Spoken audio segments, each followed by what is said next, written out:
감기들이 많이 걸리셨나봐요. 아까 최지숙 자매님 아마 감기가 심하게 걸려서 못 온다고 연락하신 거 보니까 날씨가 갑자기 차져서 지난 시간에 이어서 계시록 11장 7절입니다. 지난 시간에 이어서 우리는 계시록 11장 7절로 지금 와 있습니다. 계시록 11장 7절. 하나님께서 참으로 특별한 증인으로 두 사람을 세우셨는데 그 두 사람이 이제 증거를 합니다. 그들이 자기들의 증거를 마칠 때 이렇게 되어 있죠. 바닥 없는 구덩이로부터 올라오는 짐승이 그들을 대적하여 전쟁을 일으켜 그들을 이기고 죽일 터인즉 이렇게 되어 있는데요. 자, 모세와 아론이 바로 앞에서 하나님의 말씀을 증거했고 또 엘리야와 엘리사가 아합 앞에서 또 하나님의 말씀을 증거했던 것처럼 우리가 보기에는 아마 모세와 엘리야가 아닌가라고 생각되는데요. 이 두 사람이 마지막 다시 짐승 앞에서 하나님의 말씀을 아마 증거하게 될 것입니다. 그 내용도 우리가 조금 살펴볼 것 같으면은 첫 번째로 아무래도 그리스도께서 온 땅의 주인님이라고 하는 사실을 선포하겠죠. 비록 사람들이 거부했지만 그리스도께서 주인이고 짐승이 주인이 될 수 없다는 사실을 선포할 것이고 뿐만 아니라 어쩌면은 열왕기상 17장 1절에 나오는 것처럼 엘리야가 가뭄을 선포하는 그러한 선포를 할지도 모르겠습니다. 한번 확인해 보겠습니다. 열왕기상 17장 1절에 보면은 당시의 왕이었던 아합 앞에서 엘리야가 하나님의 그 징계를 하나님의 심판을 선포하는데 열왕기상 17장 1절입니다. 열왕기상 17장 1절.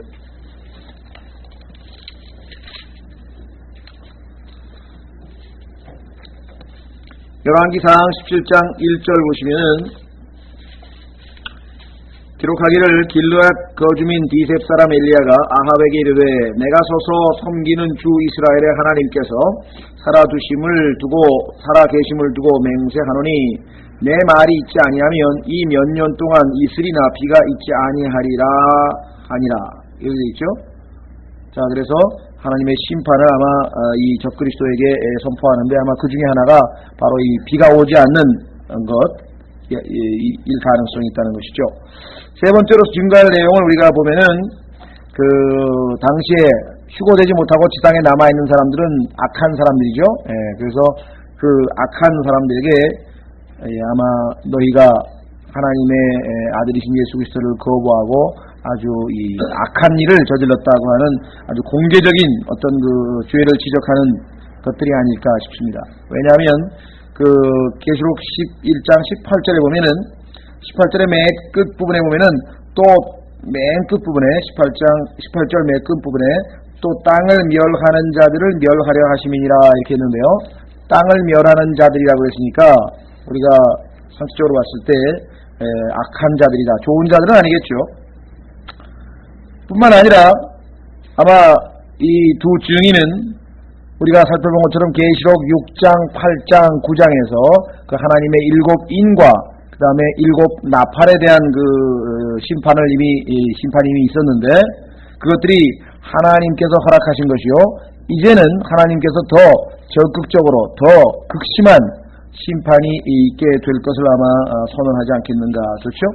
과거에 선지자들도 그랬습니다. 이스라엘 백성들이 이제껏 너희가 겪었던 것보다는 훨씬 더 큰 심판이 앞으로 기다리고 있다라고 하는 그런 부정적인 메시지들을 주로 선지자들이 전하는 것을 볼 때 같은 맥락에서 우리가 이해를 할 수가 있겠습니다. 뿐만 아니라 다른 사람들이 적그리스도가 메시아라고 착각을 하고 특히 유대인들이죠. 유대인들은 거짓 메시아가 참 메시아인 줄 착각한다고 주님께서 이미 말씀하셨죠. 마태복음 24장에 보면은 많은 사람들이 자기 이름으로 오니까 그를 받아들였다. 예수님께서 오셨을 때는 거부하던 자들이 이 적그리스도는 받아들일 것을 얘기했기 때문에 그 적그리스도가 참된 그리스도가 아니라고 하는 것을 선포하고 그리고 사람들이 그에게 소망을 두고 이 메시아가 인류를 완전히 구제해서 정말 복지국가로 또 유토피아로 만들겠다고 하는 것이 얼마나 허황된 꿈인가라고 하는 것을 아마 증거하지 않겠는가 이렇게 우리가 추측을 좀 해볼 수가 있겠습니다. 더더군다나 예루살렘이라고 하는 성이 우리가 8절에 보시면은 영적으로 소돔과 이집트라고 이렇게 얘기를 했죠. 영적으로 소돔과 이집트라고 하나님의 메시지죠. 선포하면서 거기에 대해서 예루살렘 성읍은 물론이요, 그 성읍에 살고 있는 거주민들도 하나님께서 다 심판하실 것을 아마 선언하실 것이다. 아마 이와 같은 증거를 읽게 되면은 특히 유대인들이 상당히 아마 분노하지 않겠는가 그렇습니다. 여러분들이 사도행전 7장에서 유대인들에게 스데반이 그들의 죄악을 낱낱이 열거하면서 마지막에 그들에게 아주 어떻게 보면 직격탄을 날린 거죠. 너희가 예수 그리스도를 살해한 자라고 하면서 그들을 살인자라고 정죄했을 때 그들이 아주 이를 갈면서 이 스데반에게 돌을 던져서 스데반이 죽게 되는 사건을 우리가 목격하게 될 것입니다. 아마 여기서도 동일한 일들이 벌어지지 않겠는가, 그렇죠? 이와 같이 정직하고 또 타협 없는 아주 직선적인 그러한 증거는 오늘날 교회 시대도 마찬가지입니다만은 항상 박해를 불러올 수밖에 없습니다. 약한 자들은 하나님의 말씀을 듣고 회개를 하는 게 아니라 속된 말로 악이 받치는 거예요. 아주 나중에 악이 받쳐서 더 막 반항을 하고 그나마 좀 이렇게 숨겨져 있던 저 밑에 가라앉아 있던 그 악이 바깥으로 표출되는 것을 우리가 보게 됩니다. 아마 이때 하나님께서는 이들을 보호하시기 위해서 여러 가지 조치를 취하실 텐데 그 중에 하나는 아마 열왕기 하 1장에 보시면 엘리야를 붙잡으러 50명의 특수부대를 그야말로 아합이 보낼 때 하늘에서 불이 내려와서 그들을 다 삼켜버리듯이 아마 그와 같은 일들이 벌어질 것을 우리는 11장 6절에서 이미 살펴본 적이 있었습니다. 그렇죠? 11장 5절. 11장 5절에 보시면 만일 누구든지 그들을 해하고자 하면 그들의 입에서 불이 나와 그들의 원수를 삼킬 것이요 라고 해서 이미 하나님께서 어떠한 방식으로 이들을 보존하고 보호하실 것인가는 우리가 이미 열왕기 하에서 실제적으로 한번 살펴본 바가 있습니다. 자, 그런데 그들이 자기들의 다시 본문으로 돌아갑니다. 11장 7절. 그들이 자기들의 증거를 마칠 때마다 바닥 없는 구덩이로부터 올라오는 짐승이 그들을 대적하여 전쟁을 일으켜 그들을 이기고 죽일 터인즉. 자, 이 짐승은 물론 이제 적 그리스도인데요. 지난번에 9장에도 한번 나왔었죠.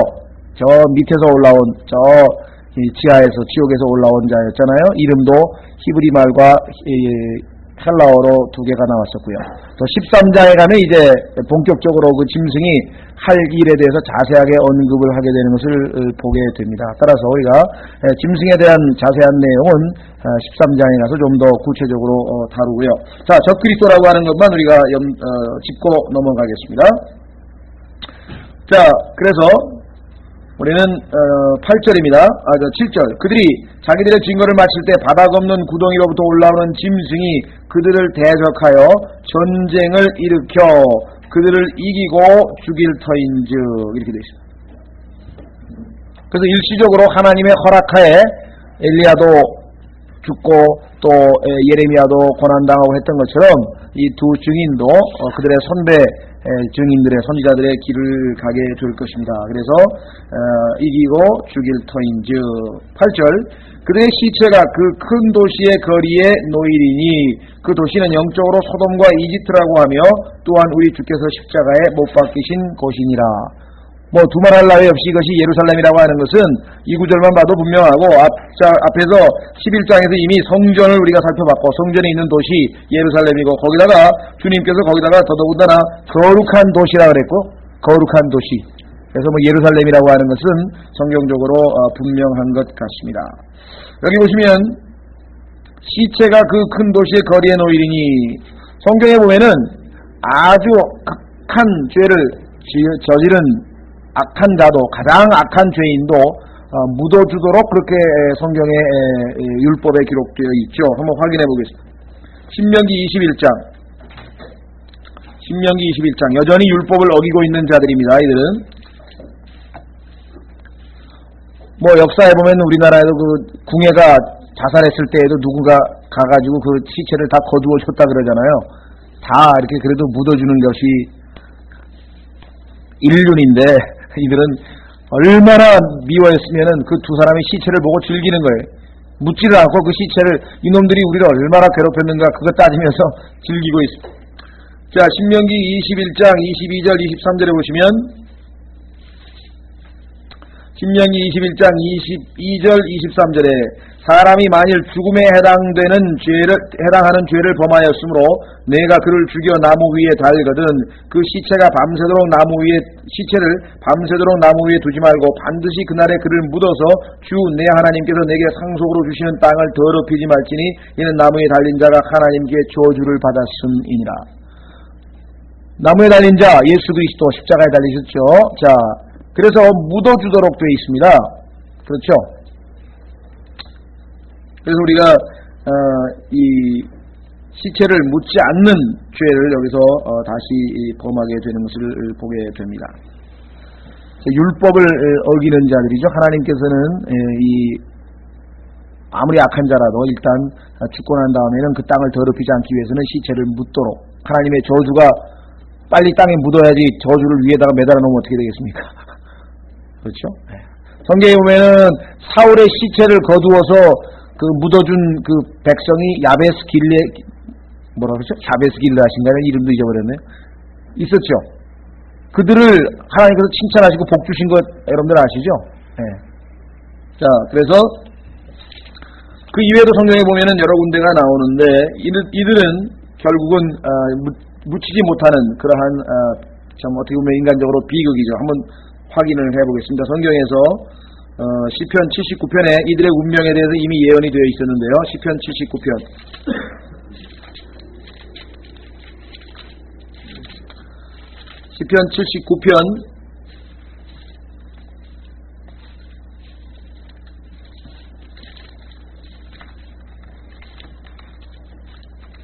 1절에서 3절을 보겠습니다. 시편 79편 1절에서 3절.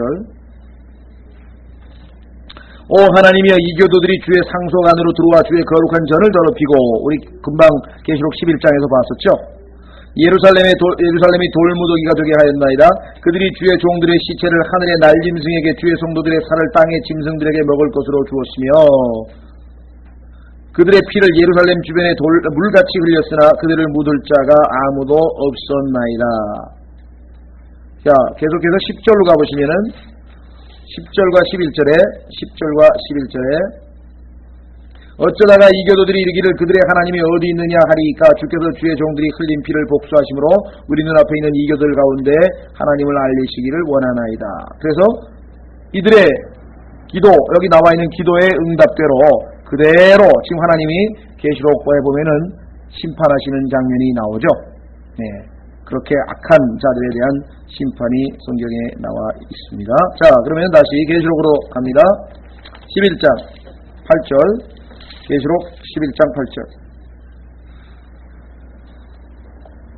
그들의 시체가 그 큰 도시의 거리에 놓이니 그 도시는 영적으로 소돔과 이집트라고 하며 또한 우리 주께서 십자가에 못 박힌 곳이니라. 자, 성경에서 예루살렘이라고 하는 도시가 왜 영적으로 소돔과 이집트라고 불릴 수밖에 없는가?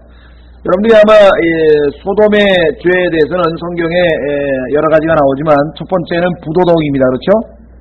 타락이죠. 타락. 그 다음에 사악함이라 그랬잖아요. 소돔에 대해서는 타락과 사악함. 그래서 이사야서를 비롯한 성경 곳곳에서 이스라엘 백성들이 타락하고 악한 일을 했을 때 하나님께서 소돔의 백성이요 하면서 이 소돔이라는 말을 반복해서 쓰는 것을 여러분들이 보게 되죠. 반면에 소돔뿐만 아니라 또 이집트라고 하는 표현을 쓴 것은 이집트는 여러분도 아시다시피 세상을 예표하고 성경에 보면은 이 악한 현 세상이라고 말씀했고 역시 악하고 음란한 세대라고 말씀하신 것 보면은 이집트도 성경에서는 부정적으로 쓰일 수밖에 없는데 그 중에서 이집트의 특징은 뭐냐? 우상숭배였죠. 우상숭배. 그 다음에 하나님의 백성을 박해한 것이었죠. 노예로 부려먹은 것. 뭐 이와 같은 것들을 통해서 우리는 예루살렘이 두 가지 소돔과 이집트라고 하는 두 도시의 악한 면들을 그대로 빼어 담고 지금 그러한 모습을 보이고 있는 것, 그러니까 환란 시대의 예루살렘의 모습입니다. 뭐 이제 환란이 언제 올지는 모르지만은 시기가 상당히 무르익었다고 저희가 판단하는데요. 여러분 말씀드린 것처럼 예루살렘에 지금 현재도 여러분들이 혹시 가실 기회가 있을는지 또 가보신 분이 계실는지 모르겠는데 가보면 벌써 소돔 냄새가 나고 벌써 이 이집트 냄새가 아주 물씬 품. 예루살렘에서 돈 없이 안 되는 건 아무것도 없어요. 얼마나 우리나라는 요즘에 모르겠습니다. 우리나라 그 법에 달러로 돈 지불할 수 있나요? 백화점 같은 데에서 달러 받습니까, 요즘에? 그게 허용이 된다고 뭐 들은 것 같은데, 허용이 벌써 됐는지 안 됐는지 잘 모르겠는데, 이스라엘에 가면은 환전을 할 필요가 없어요. 셰켈이라고 하는 이 이스라엘의 화폐 단위가 있는데, 달러를 셰켈로 바꾸어서 살 필요가 없어요. 왜냐면, 달러가 그냥 통용이 돼요. 콜라 그러면 1달러. 예? 콜라 살면은 뭐 1달러. 물가가 비싸죠. 왜냐면은, 1달러 이하짜리는 거의 없어요. 그게 1달러에 1,300원 아닙니까? 웬만한 건 1달러예요. 아주 최소 단위가. 그래서 아주 뭐랄까, 아주 실용주의, 배금주의, 돈을 숭배하는 이런 것들이 아주 평배해 있고요. 그래가지고 온갖 하여간 유흥시설도 말도 못하게 많고, 하여간 이 타락의 정도가 아주 극에 달할 정도로 지금 와 있습니다. 여러분들이 잘 아시는 것처럼 신문지상에서 보시면은 하여간 그런 예를 들면 동성애 하는 사람도 국회의원이 된다든가 아니면 무슨 트랜스젠더라 그러나요? 성을 여성인데 남성으로 바꾸는 건지 남자가 여자로 성전환 수술을 해가지고 이스라엘 대표로 무슨 유로비전 송 콘테스트에 나간다거나 이런 일들이 우리가 볼 때는 어떻게 거룩한 백성이 그 모양이냐 싶지만 이미 아주 만연되어 있습니다. 파리나 뉴욕처럼 그런 것 못지않게 지금 예루살렘이 이미 심히 소돔과 이집트로 되어가고 있는 것을 실제 우리가 목격하고 있습니다. 자, 또한 우리 주께서 십자가에 못 박히신 곳이니라. 이것은 여러분들이 너무나 잘 아시겠죠? 자, 그런데 여기 보시면은 이와 같이 타락한 곳인데도 불구하고 하나님께서는 요한에게 계시록 11장 첫 번째 보시는 것처럼 측량을 하라 이렇게 되어 있단 말이에요. 그렇죠? 그런 거 보시면은 하나님께서 아무리 이스라엘 백성의 그러한 잘못된 그러한 죄악에도 불구하고 여전히 하나님의 언약을 지키시는 것을 우리가 보게 된다는 것이죠. 자, 우리는 10절로 가겠습니다. 9절이죠. 죄송합니다. 9절 백성들과 족속들과 언어들과 민족들에서 나온 자들이 그들의 시체를 사흘 반 동안 구경하며 요 네 가지 표현은 이제 인간을 하나님께서 이제 나누실 때 사용하는 단위라 그랬죠. 백성, 족속, 언어, 민족. 지난번에도 한번 땅에 사는 자들을 하나님께서 이렇게 여러 가지로 분류하신다. 우리가 보통 분류하는 개념이죠. 자, 그들의 시체를 사흘 반 동안 구경하며 사흘 반이라고 하는 것은 예수 그리스도께서 사흘 밤 사흘 낮을 우리가 지옥에 우리를 대신해서 가 계신 것과도 연관이 있고요. 이 사흘 반이라고 하는 것은 일주일의 중간 아닙니까? 그래서 7년 대환란 때의 중간에 이와 같은 일들이 지금 벌어지는 것, 대환란의 시작도 우리가 관계가 있고, 그래서 이 사흘 반이라고 하는 것은 여러 가지 면에서 우리가 해석이 가능합니다만은 우리가 여기서 자세한 내용은 딱 성경을 사흘 반이라고 하는 용어를 딱 끄집어내서 설명하기는 어렵기 때문에 추정할 수 있다고 생각이 됩니다. 자, 그들의 시체를 무덤에 두지 못하게 하리로다.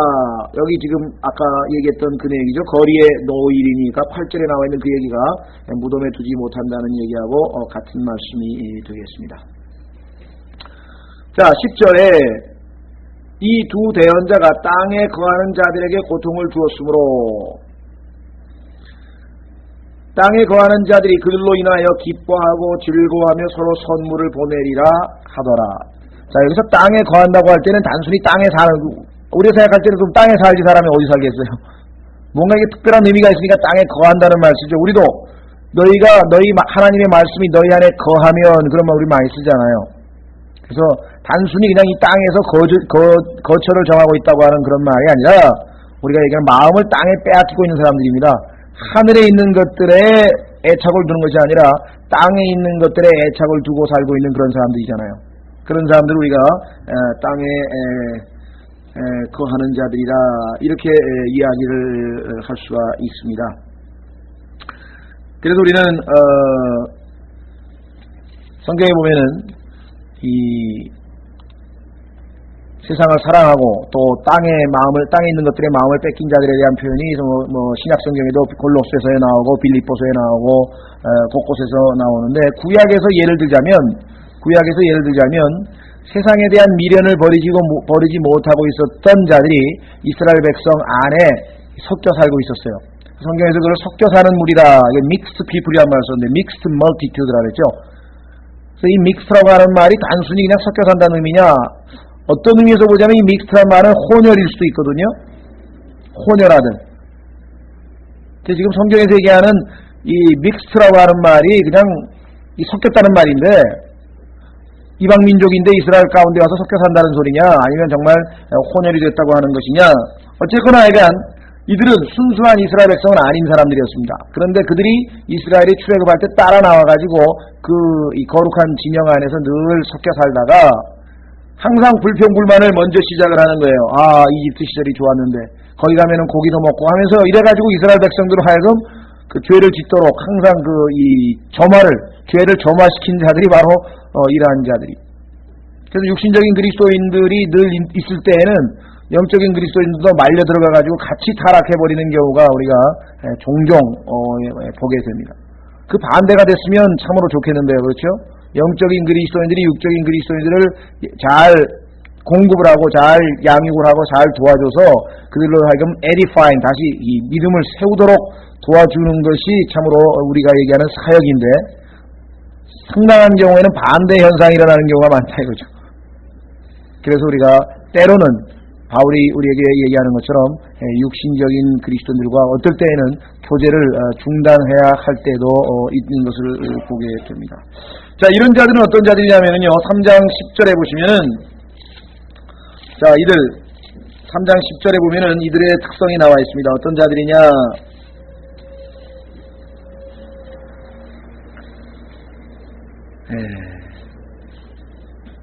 보면은 내가 나의 인내말을 지켰은즉 나도 너를 지켜 시험의 기간을 면하게 하리니 그랬는데, 이들은 시험의 기간을 면하지 못하고 환난을 통과하게 되는 자들이라고 하는 것이 분명하죠.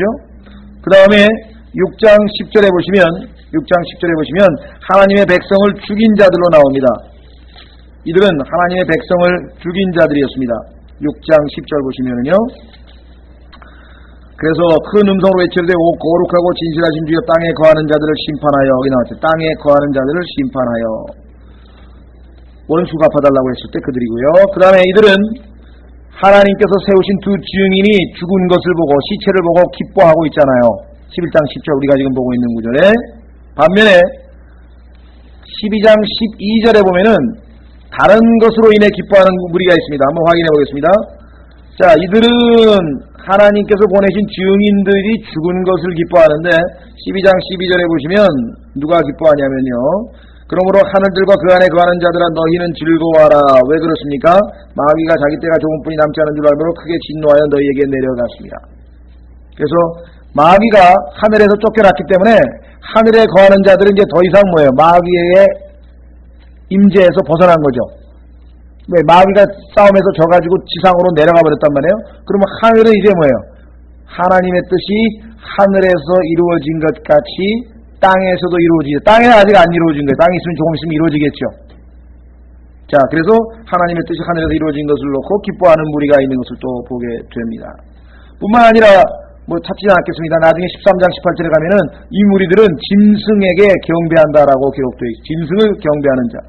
속았죠, 물론. 속아서 경배하는 것이죠. 예. 그리고 나중에 이들에게는 14장 6절에 영원한 복음이 선포되는데 그 복음을 받아들이지 아니하고 결국은 영원한 멸망을 받게 될 사람들이 바로 여기에 나와 있는 땅에 거하는 자들입니다. 그래서 우리는 어떻게 되십니까? 우리는 에베소서 1장에 보면은 하늘의 처소라 그랬죠. 하늘의 처소들, heavenly places. 너희는 하늘의 처소들에 그리스도와 함께 이미 앉아 있느니라. 우리는 땅에 거하는 자들이 아니에요. 몸만 지금 땅에 있는 거지. 사실 우리는 그리스도와 영이 합해졌어요. 고린도전서 6장 17절에 말씀하시기를 그리스도와 합하는 자는 한 영이라. 그러니까 실질적으로 영적으로는 이미 우리가 천상에 올라가 있고, 그러기 때문에 빌립보서에서는 뭐라고 하겠습니까? 우리의 생활권이라고 했나요? 생활권은 행실이라고 번역했나요? 빌립보서에 보면은 그 옛날에 시민권이라고 번역했던 그 단어 아닙니까? 생활권. 어디에 있다고요? 하늘에 있다. 땅에 있는 세상의 가치관을 가지고 사는 사람들이 아니기 때문에, 그래서 이 땅에 거하는 자들이라고 하는 것은 단순히 거주지를 얘기하는 것뿐만 아니라 마음이 땅에 거하는 자들이라고 하는 그러한 의미로 우리가 받아들여야만 될 것 같습니다. 자, 그래서 우리는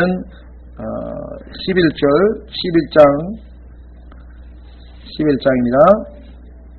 10절. 이 두 대언자가 땅에 거하는 자들에게 고통을 주었으므로 땅에 거하는 자들이 그들로 인하여 기뻐하고 즐거워하며, 왜? 자기에게 고통을 주던 두 층이 죽었으니까, 그렇죠? 기뻐하고 즐거워하며 서로 선물을 보내리라 하더라. 자, 여기에서 우리는 크리스마스의 기원을 보게 되는군요. 왜 크리스마스 때, 그렇죠? 광복절에는 선물 사서 서로 그렇게 돌리는 법이 없잖아요. 이 세상에 어떤 명절이 선물 사가지고 서로 주고받는 명절이 있어요. 선물을 사서 주고받는 명절은 크리스마스밖에 없죠. 여기 지금 크리스마스가 기원이 여기 나와 있는 것을 우리가 보게 되는데, 또 정확한 어떻게 보면은 근거라 그럴까요? 하나님께서 우리에게 뭔가 암시해 주시는 그것은 뭐냐면요, 여기에 단어를 한번 보십시오. 즐거워한다라고 하는 단어가 뭐냐면은 make merry라고 했는데, merry. 자, 여러분들이 이 세상에 우리가 얘기하는 휴일, 우리가 노는 날이라고 그러죠. 휴일, 노는 날을 영어로는 holiday라고 하는데, holiday라죠. holiday. 왜 holiday입니까? 헐리우드도 나중에 왜 홀리가 들어가지 나중에 여러분들이 잘 생각해 보시면은, 원래는 하나님께서 구약시대의 유대인들을 명절에 쉬게 했잖아요. 그러니까 그게 다 거룩한 날들이기 때문에 거룩한 날들이 나중에 성경에서 유래돼가지고 이제 노는 날처럼 돼버린 거죠. 그러니까 홀리데이즈라고 하는 것은 하나님께 홀리란 얘기, 거룩하란 얘기인데 세상 사람들은 그걸 아주 즐기고 노는 쪽으로 지금 완전히 왜곡돼버린 것을 우리가 잘 압니다. 그런데 그 어떤 소위 말하는 휴일, 홀리데이즈도요, 메리라고 하는 말을 쓸 말이 없어요. 예를 들면 조금 있으면 이제 새해가 밝아오면 해피라고 그러죠. 해피 뉴 이어라고 그러죠. 해피 뉴 이어. 또 생일, 각자의 생일이 되면 뭐라고 얘기합니까? 해피 버스데이라고 그러죠. 해피라고. 11월 1일 그날이 만성절이라고 그러죠. 온갖 유령이라고 하나요? 그러니까 유령들이 떠돌아다니면서 하는 만성절이라고 해가지고요. 지금 강남에 있는 어린애들 유아학원 있잖아요. 영어학원에서 지금 난리법석이래요. 만성절을 한다고. 왜냐면 모든 걸 생활을 다 영어로 다 배우니까 걔네들이. 그러니까 미국의 명절을 지켜야 된다 그래가지고 만성절을 지킨다고. 마틴 루터가 만성절 전날을 종교개혁을 일으킨 날로 잡은 것도 보다 의도가 있는 거죠. 만성절에 사람들이 많이 모이니까. 어쨌거나 지금 얘기하려고 하는 것은 왜 크리스마스에만 유독 해피 크리스마스가 아니고 메리 크리스마스가 됐는가 한번 생각해 보시는. 여기 나오잖아요. make merry라는. 킹제임스 성경이 이렇게 정확하게 크리스마스가 어떠한 날인가, 바알을 섬기는 날이죠. 12월 25일 바알을 섬기는 날이. 자, 그래서 여기 보시면은 땅에 거하는 자들이 그들로 인하여 기뻐하고 즐거워하며 서로 선물을 보내리라고 하는 말이 여기 나와 있습니다. 자, 11절 사흘반이 지난 뒤에 하나님께로부터 온 생명의 영께서 그들 속에 들어가심에 그들이 발로 일어서니.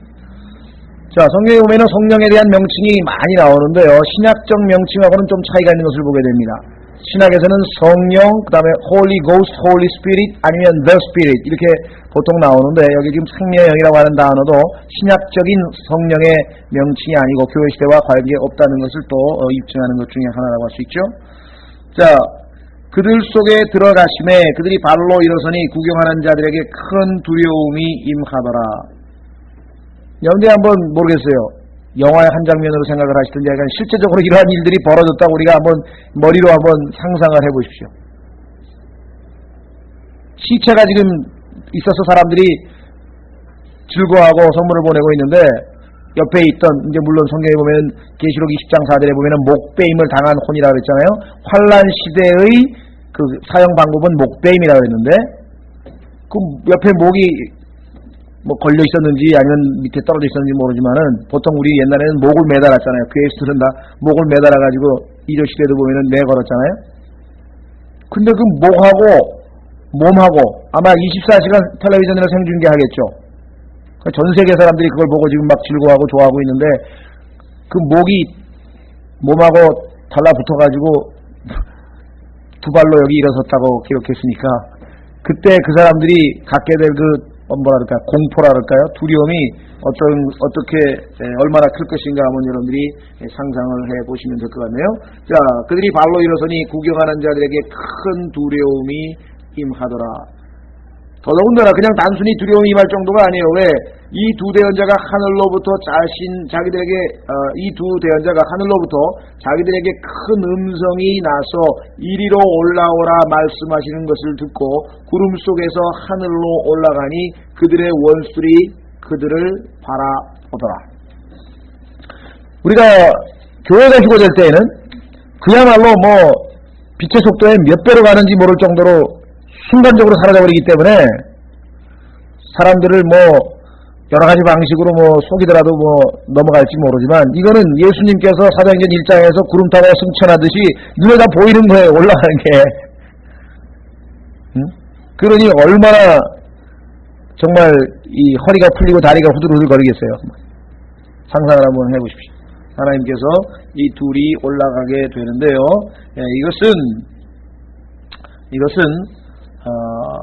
구약까지 해서도 환란 성도들의 휴고를 상징하는 것이죠.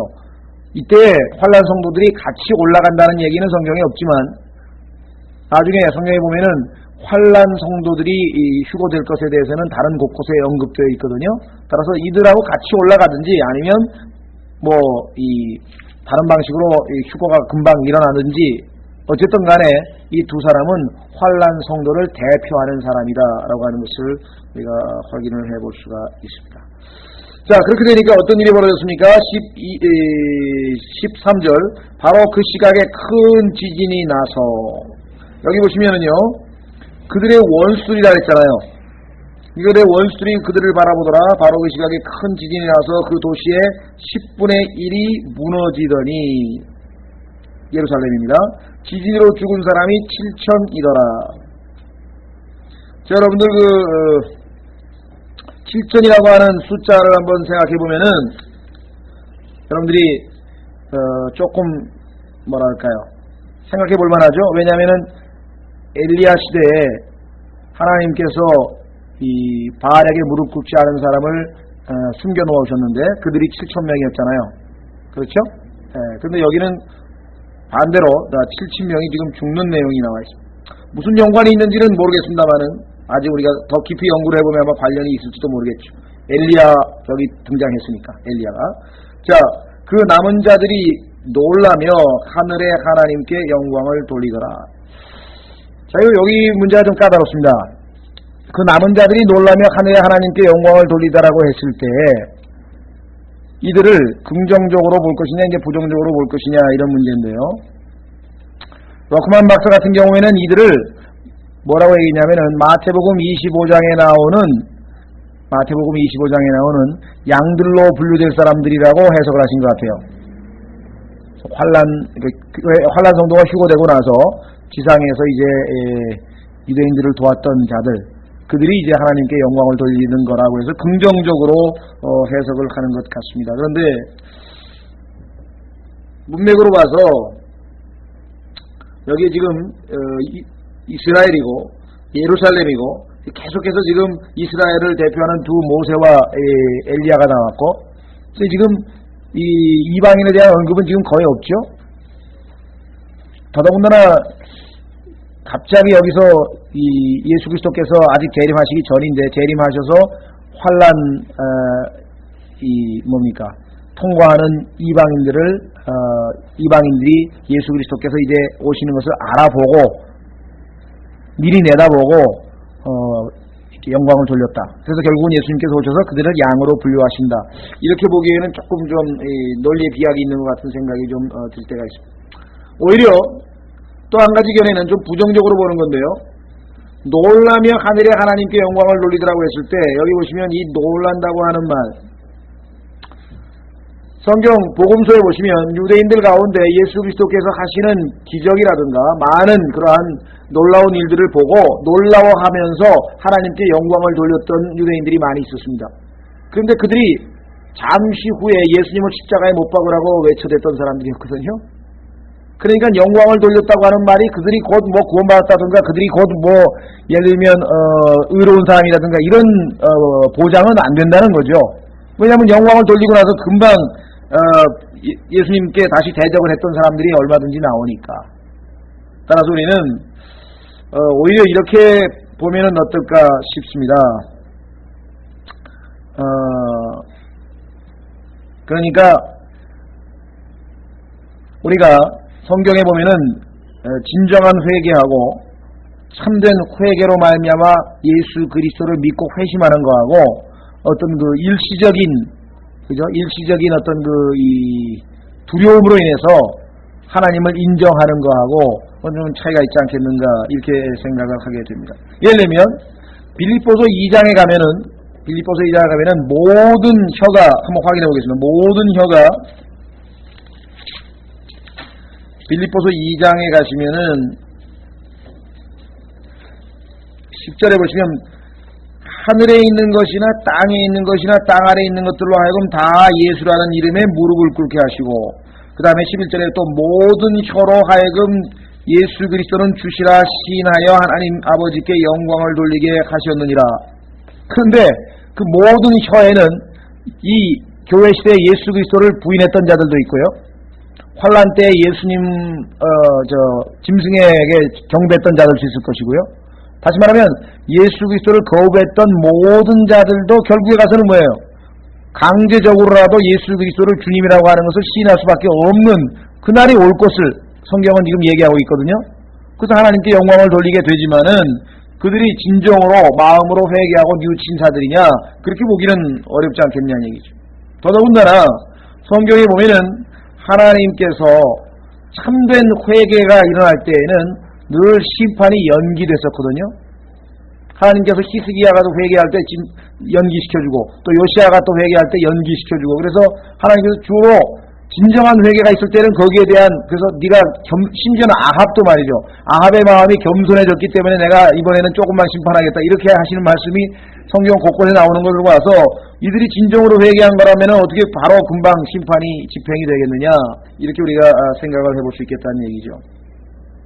그래서 우리는 바로도 내가 정말로 죄를 지었다라고 출애굽기 10장에서 얘기했지만 곧바로 이스라엘 백성들도 뒤쫓아가가지고 괴롭혔잖아요. 바로의 고백, 그걸 우리가 어떻게 생각해야 되겠느냐? 그건 참된 회심의 고백, 신앙 고백이 아니었죠? 사울도 마찬가지고요. 유다도 그랬고요. 그래서 성경 곳곳에 보면은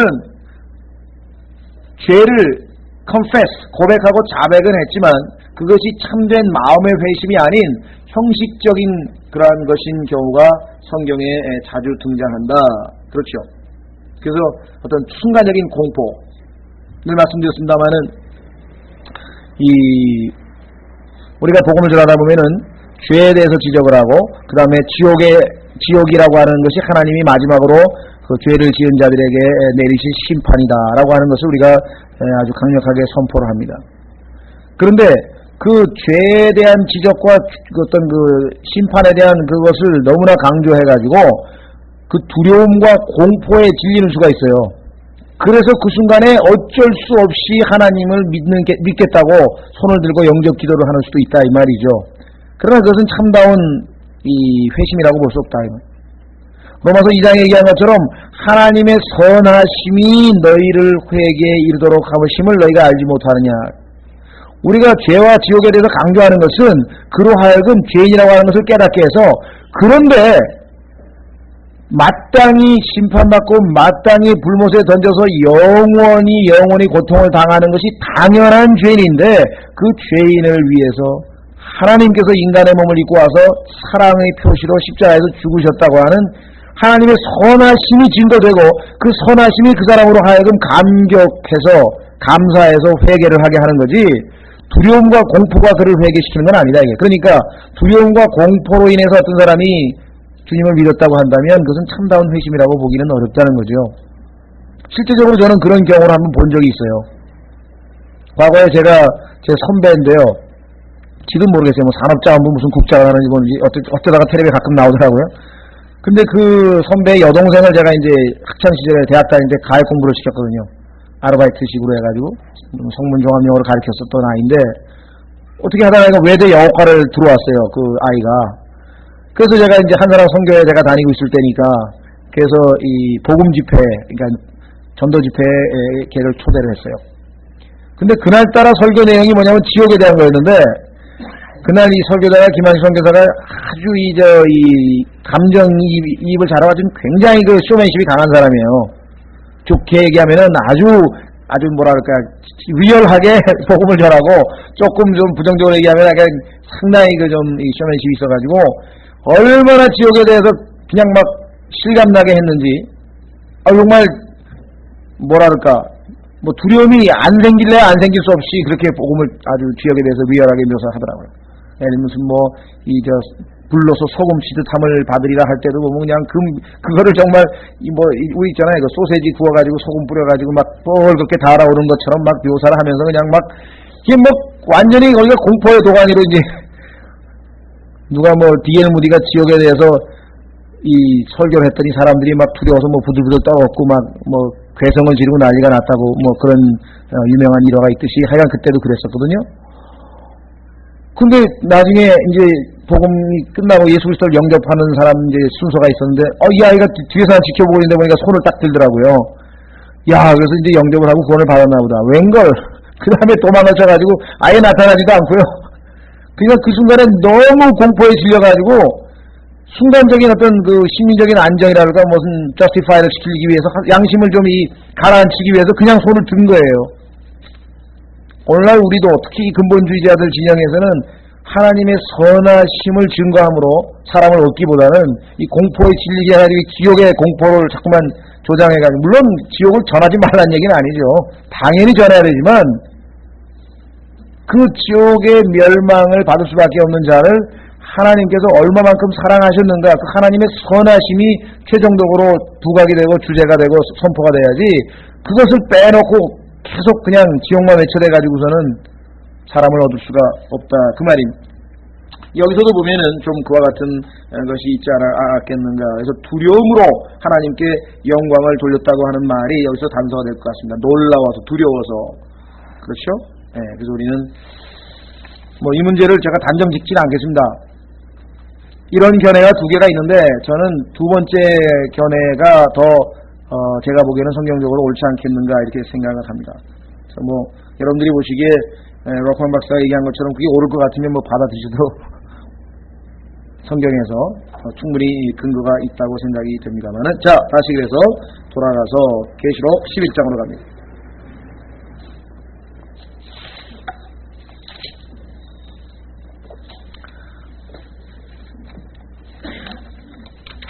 자 11장 13절 바로 그 시각에 큰 지진이 나서 그 도시의 10분의 1이 무너지니 지진으로 죽은 사람이 7천이더라. 그 남은 자들이 놀라며 하늘의 하나님께 영광을 돌리더라. 자, 이 지진이 상당히 우리에게 시사하는 바가 많다 그랬죠. 기억나시는지 모르겠습니다만은 이사야서에 보면은 예루살렘에 있는 그 산이 그게 높은 산이 아닌데 그 산이 주변에 있는 모든 산들보다 더 높아질 거라고 그렇게 기록이 돼 있어가지고 아니 무슨 산이 낮은 산이 주변에 더 높은 산들이 많이 있는데 어떻게 예루살렘에 있는 그 산이 더 높아질 것이냐 시온산이 그것은 여기 나와 있는 지진으로 아마 설명이 가능하지 않겠나. 지난번에도 한번 공부할 때 지진하면 산이 어떤 산이 더 높아질 수도 바꿔질 수도 있겠죠. 자, 지각 변동이 있을 테니까요. 그 다음에 14절로 가겠습니다. 둘째 화는 지나갔으니 보라 셋째 화가 속히 임하는도다. 셋째 화는 7번째 나팔입니다. 자, 그래서 15절에 보시면 일곱째 천사가 나팔을 통해 하늘에 큰 음성들이 있어 나팔을 불매 하늘에 큰 음성들이 있어 이르되 이 세상 왕국들이 우리 주와 그분의 그리스도의 왕국들이 되었으니 그분께서 영원 무궁토록 통치하시리로다 하니, 드디어 예수 그리스도께서 이제 왕이 되시는 것이 선포가 됩니다. 요한복음 18장으로 한번 가보겠습니다. 요한복음 18장에 보면은 예수 그리스도께서 그 당시 초림 때에 십자가에 달리실 때에는 빌라도 앞에서 단서를 붙였죠. 지금은 나의 왕국이 이 세상의 것이 아니다, 이 세상에 속한 것이 아니라고 하는 말씀을 하신 적이 있었습니다. 요한복음 18장 36절. 요한복음 18장 36절. 예수님께서 대답하시되 내 왕국은 이 세상에 속한 것이 아니니라. 왕이냐고 자꾸만 물으니까 예수님께서 말씀하시기를 내 왕국은 이 세상에 속한 것이 아니니라. 만일 내 왕국이 이 세상에 속한 것이라면 내 종들이 싸워 나를 유대인들에게 넘겨주지 아니하였으리라. 그러나 지금은 내 왕국이 여기서 나지 아니하느니라. 자, 그래서 이 지금이라고 하는 단어가 굉장히 중요하다 그랬죠. 모든 영어 성경들에서 now라고 하는 이 단어를 다 삭제시켜버렸다. 왜? 그들은 예수 그리스도께서 천년 왕국 때에 지상으로 돌아오셔서 이 지상에 여기 나와 있는 것처럼 세상의 왕국들이라고 했잖아요. 계시록 11장 15절에 Kingdom of God이 아니고 Kingdom of Heaven도 아니에요. Kingdoms of the world. 이 세상의 모든 왕국들. 자, 어떤 사람은 이 세상에 왕국이 몇 개 안 되는데요. 영국하고 스페인하고 덴마크하고 왕이 있는 나라 몇 개 안 되죠. 그러나 우리가 계시록 공부했듯이 나중에 어떻게 된다 그랬습니까? 환란 때 이 모든 이 지상에 있는 여러 제도들이 왕제로 왕국으로 되돌아갈 가능성이 많다라고 하는 얘기들을 이미 했었었죠. 자, 그래서 약간 대한민국, 일본, 중국, 전 세계에 있는 모든 그 나라들이 왕국들이 여기 나와 있는 것처럼 그리스도의 왕국이 되어서 그 나라들을 예수님이 통치하신다 이 말이에요. 그러니까 지상에서 직접 통치하실 것이라고 하는 것을 말씀하고 있습니다. 따라서 여기에 지금은이라고 하는 단어, 지금은 now라고 하는 이 단어가 얼마만큼 한 단어가 빠지면 성경 전체의 해석이 뒤바뀌어 버리는 거예요. 그러니까 이 now라는 단어를 없는 성경을 가지고는 어떻게 됩니까? 무슨 예수님이 지상에 와서 유치하게 땅에서 다스리고 이렇게 되면 왜 세상에 속한 그런 왕국이 아닌데 예수님은 저 높은 곳에서 하늘에서 그냥 이 세상에 있는 것들 그냥 뒤에서 컨트롤만 하지 뭘 지상으로 내려오시냐 이렇게 되는 거예요. 우리의 마음을 주장하시는 마음의 왕만 되시면 되지 이 지상에 내려와서 예루살렘에서 직접 다스리느냐 이렇게 돼서 결국은 사람들이 성경을 영적으로 받아들이게 되는 영해시켜버린다. 문자 그대로 안 받아들이게 되는 계기가 되는 게 바로 이 now라고 하는 단어 하나 때문에 그렇다고 그랬습니다. 자, 그래서 우리는 주님께서 지금은 아니지만 계시록 11장 15절에 가서 재림하실 이 당시에는 드디어 뭐라고 얘기했습니까? 이 세상 왕국들이 우리 주와 그분의 그리스도의 왕국들이 되었으니 그분께서 영원 무궁토록 통치하시리로다 하니 이렇게 되어 있습니다. 자, 그런데 이제 문제는 어디에 있냐면요. 자, 16절에 하나님 앞에서 자기 자리에 앉아있던 24 장로가 엎드려 얼굴을 대고 하나님께 경배하며 이르되 그러니까 드디어 하나님의 뜻이 이제 하늘에서 이루어진 것 같이 땅에서도 이루어지는 거죠. 그러니까 그것을 기념하고 또는 그것을 기뻐하여서 하늘에 있는 교회 24 장로죠. 하늘에 있는 교회를 대표하는 이 24장로가 이제 그 놀라운 사실을 놓고 경배를 합니다. 그렇죠? 경배하며 이르되 뭐라고 하나 보십시오. 오 주 하나님 전능자여 지금도 계시고 전에도 계셨으며 앞으로 오실 주께 우리가 감사를 드림은 주께서 친히 주의 큰 권능을 취하시고 통치하셨음이니이다. 자, 우리가 하나 여기서 기억해야 될 것은 큰 권능이라고 했는데, great power라고 했는데, 큰 권능. 이것은 오늘날 왕에 대한 우리의 개념하고는 틀립니다. 오늘날 예를 들면은 스페인 국왕이 있다. 그러면 그 사람은 그냥 상징적인 국가 원수일 뿐, 실제적인 통치는 다 수상히 합니다. 그렇죠? 일본도 천황은 그냥 앉아있는 거지, 천황에 의해서 일본의 정치가 이렇게 영향을 받거나 그런 건 하나도 없잖아요. 형식적인 국가 원수로 지금 있는 거잖아요. 엘리자베스 여왕도 마찬가지고요. 그렇죠? 뭐 대관식은 뭐 장엄합니다. 여러분들 아마 엘리자베스 여왕의 그 대관식이 1952년 6월 2일 날 있었다는데 한번 그 뭐 비디오나 이런 거 보시면 정말 대영 제국의 왕, 그죠? 임금으로 군주로 등극하는 게 어마어마하게 장엄하게 하는 거에 비해서 그런 형식에 불구하고 실제적으로는 여왕이 무슨 정치에 영향을 행사하는 게 하나도 없다는 거죠. 그러나 예수 그리스도께서 이 땅에 오시면 그런 게 아니고 great power, 철장으로 다스린다고 하는 말이 바로 12장 몇 절에 나오나 보십시오. 5절. 12장 5절에 보시면 여자가 사내 아이를 낳으니 이 아이는 장차 철장으로 모든 민족들을 다스릴 자라. 우리 계시록 앞에서 공부할 때도 3장에서도 한번 나왔었죠. 그러니까 철장으로 다스린다는 얘기는 독재죠. 강력한 파워죠. 그렇죠? 그래서 지금 우리가 생각하고 있는 군주제도하고는 완전히 개념이 틀리다고 하는 것을 우리가 17절에 주의 큰 권능을 취하시고 통치하셨음이니이다. 자, 18절. 그런데 민족들이 분노하매 주의 진노가 이르고 죽은 자들의 때가 이르렀으니 이것은 그들로 하여금 심판을 받게 하시며 또 주께서 주의 종 대언자들과 성도들과 또 작은 자든지 큰 자든지 주의 이름을 두려워하는 자들에게 보상을 주려 하시며 또 땅을 멸하는 자들을 멸하려 하심이니이다 하노라. 여기에 대해서도 지금 해석이 엇갈리는 것 같아요. 한번 두 가지 견해를 제가 말씀드려보겠습니다. 여러분들이 어떤 것이 뭐 저도 기도를 해봤습니다만은 제 나름대로는 개인적으로 이게 옳은 것 같다고 하지만은 또 워낙 성경에 박식한 분이 또 그렇지 않은 것처럼 해석을 했기 때문에 한번 두 가지를 여러분들에게 다 말씀을 드리려고 합니다. 자, 우선 15절에 예수 그리스도의 재림이 성취됐다.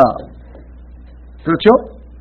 자, 그래서 16절 교회 성도들의 하늘에서 경배를 드렸는데 그 내용을 보면 17절 맨 끝에 주의 큰 권능을 취하시고 그 다음에 뭐라 했습니까? 통치하셨음이니이다. 이게 지금 시제가 현재 완료 시제로 돼버렸어요. 자, 그러면은 시간적으로 봤을 때 천년 왕국의 통치가 끝났다는 얘기 아니겠습니까? 그렇죠. 왜냐하면 시제가 통치하시리이다 이렇게 돼 있는데 분명히 15절에는 미래로 돼 있잖아요. 그러니까 천년 왕국이 시작되는 시점이에요. 15절이. 그런데 왜 경배할 때에는 통치하셨음이라고 이렇게 지금 현재 완료 시제가 나서 통치가 다 끝난 것으로 묘사가 됐으니까 그럼 이 한마디로 천년 왕국이 다 끝났다는 말이냐? 자, 그래서 그렇게 천년 왕국이 끝난 것으로 간주하게 되면은 18절은 무슨 뜻이 되냐면은 나중에 곡과 마곡이 천년왕국 뒤에 반역을 일으키는 내용이 될 거란 말이죠. 그래서 민족들이 분노하며 주의 진노가 이르고 죽은 자들의 때가 이르렀으니 이것은 그들로 하여금 심판을 받게 하려 하시며 그래서 이 심판이 백보자 심판이 되는 거예요. 무슨 말 이해가 되셨습니까? 왜? 천년왕국이 끝났고 또 주께서 주의 종 대언자들과 성도들과 또 작은 자든지 큰 자든지 주의 이름을 두려워하는 자들에게 보상을 주려 하시며 계시록 20장에 보면은 백보자 심판에 대해서 보상에 대한 언급은 일단 없어요. 다만 그들의 행위에 따라 심판하신다 그랬는데 그 중에서 천년왕국 동안에 산상설교를 잘 지키고 하나님의 율법에 잘 순응해서 주님께 순종했던 사람들에게는 영생을 보상으로 주시겠다고 하는 약속은 있다 이 말이죠. 그럼 그 얘기냐? 그 다음에 맨 마지막이 지금 걸린다 이 말이죠. 이 해석이 지금 워크만 박사의 해석인데 잘 나갔어요. 널리 정연하게 지금 설득력 있게 나가다가 문제는 또 땅을 멸하는 자들을 멸하려 하심이니라 하더라. 근데 땅을 멸하는 자들이라고 했는데 백보자 심판은 이미 지금 끝났단 말이죠. 그럼 백보자 심판 때에는 하늘과 땅이 없어요. 하늘과 땅이 없어졌다고 지금 성경이 얘기했단 말이에요. 그리고 뭐라고 얘기하냐면 19절에 이에 하늘에 있는 하나님의 성전이 열리니 그분의 성전 안에 그분의 상속 언약궤가 보이며 또 번개들과 음성들과 천둥들과 지진과 큰 우박이 있더라. 번개, 음성, 천둥, 지진, 우박은 재림 직전에 있게 될 현상이라고 우리가 이미 앞에서 여러 번 봤었다 이 말이죠. 더더군다나 15장으로 가보십시오. 조금 까다롭습니다. 15장 5절로 가면은 환란이 다시 전개됩니다. 15장 5절에 보면은 11장 19절의 내용이 반복되는데요. 그 뒤에 내가 바라보니 보라 하늘에 있는 증거 성막에 성전이 열리며, 똑같죠? 성전이 열렸다. 그 다음에 7재앙을 가진 7천사가 그 재앙에서 그 성전에서 나오는데, 순결하고 흰 아마포를 입은 옷을 입고 가슴에는 금띠를 띠었더라. 네 짐승들 중에 하나가 영원 무궁토록 살아계신 하나님의 진노를 가득히 담은 7금 대접을 그 7천사에게 주니, 그 성전에 하나님의 영광과 그분의 권능으로부터 나오는 연기로 가득 차매 7천사의 7재앙이 이루어지기까지는 능히 그 성전에 들어갈 자가 없더라. 그런데 알고 보니까 그 7재앙이 7대접이라고 16장 1절에 나와 있다 이 말이죠. 자, 그렇다면 7째 나팔이 불리면서 성전이 열립니다. 그때까지 하나님의 언약궤는 숨겨져 있어요. 아무도 볼 수 없는 것인데, 하나님께서 그 언약궤가 보이면서 마지막 7재앙이 지금 시작이 되는 게 16장 1절이란 말이죠. 그래서 러커먼 박사는 그래서 이 영원까지 모든 일이 다 끝나고 그 대신 19절에는 다시 환란으로 돌아가서 지금 이 설명을 한다, 이렇게 지금 해석을 했습니다. 그래서 저도 상당히 일리 있게 받아들였는데, 문제는 뭐냐면은 아까 말씀드린 것처럼 또 땅을 멸하는 자들이라고 했을 때 현재 시대로 나와 있는 게 문제가 있고요. 성경에는 이루어지지 않은 미래 일이라도 과거 시제로 묘사한 것이 여러 군데 있습니다. 자, 예를 들어 보시죠. 이사야서에 보면은 분명히 예수님의 그 초림에 대한 언급인데 전부 과거 시제로 기록되어 있죠. 왜냐하면 히브리어라고 하는 단어 자체가 시제가 없는 언어예요. 과거, 현재, 미래가 없어요. 왜냐하면 하나님의 언어이기 때문에 나중에는 영원에서 살 때는 시간 개념이라는 게 없다 이 말이죠. 그러다 보니까 때로는 미래 일인데도 과거 시제로 기록되어 있는 것이 종종 나온다. 예를 들면 한 구절만 찾아보겠습니다. 그 이사야서는 너무 기니까 로마서 8장에 보면은 여러분과 제가 이미 영광을 받은 것으로 되어 있어요. 우리는 미래의 영광 받기로 되어 있잖아요 지금 주님이 오시면. 그런데 이미 영광 받은 것으로 기록을 했다 이 말이에요. 로마서 8장